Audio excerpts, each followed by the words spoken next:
What guides us in the peace process? The nature of the challenge is sharp, painful, but simple.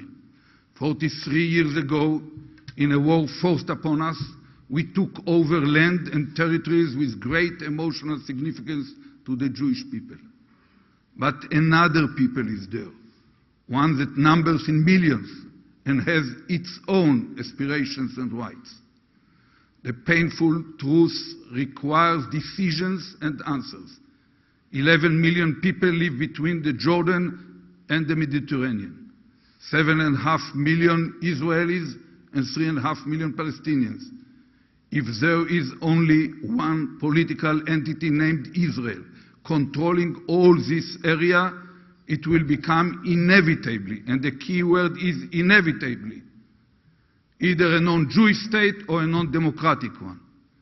If this Palestinian bloc would vote, it is a binational state par excellence.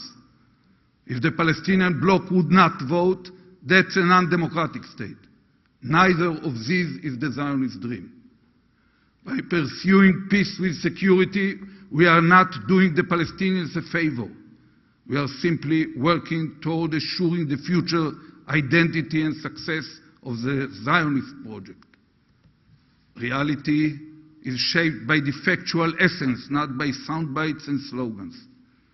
The outline and the principles of an agreement are clear, known, and quite widely agreed upon. A two states for two peoples.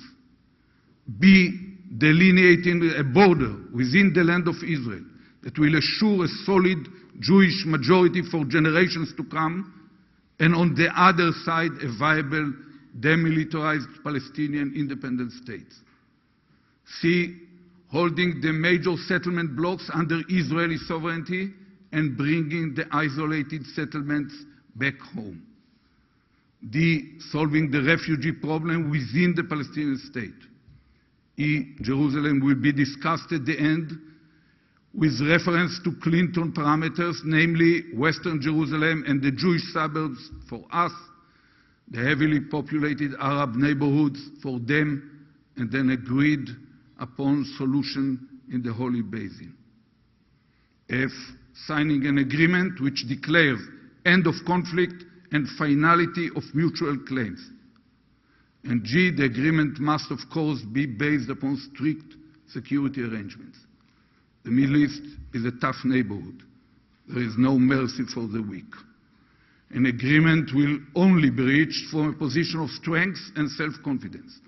Our rivals must acknowledge that they have no chance of defeating Israel or weakening it through terror. Our experience in the Second Intifada and in the pullout from Lebanon, as well as from Gaza, dictates that security arrangements must include three compelling elements: preventing rockets and missiles from entering the West Bank, preventing an outbreak of terror similar to the terror wave we faced in 2001 to 2003, and providing effective operational answer for future potential of a conventional attack on our narrow eastern border. Having spent most of my adult life fighting for Israel in uniform, and as Israel's Minister of Defense today, I allow myself to state loud and clear that there is no contradiction, professional or otherwise, between the two-state solution and the security of Israel. On the contrary, two states for two peoples is a key condition for enabling Israel now and in the future to continue developing the Zionist dream of a true model society.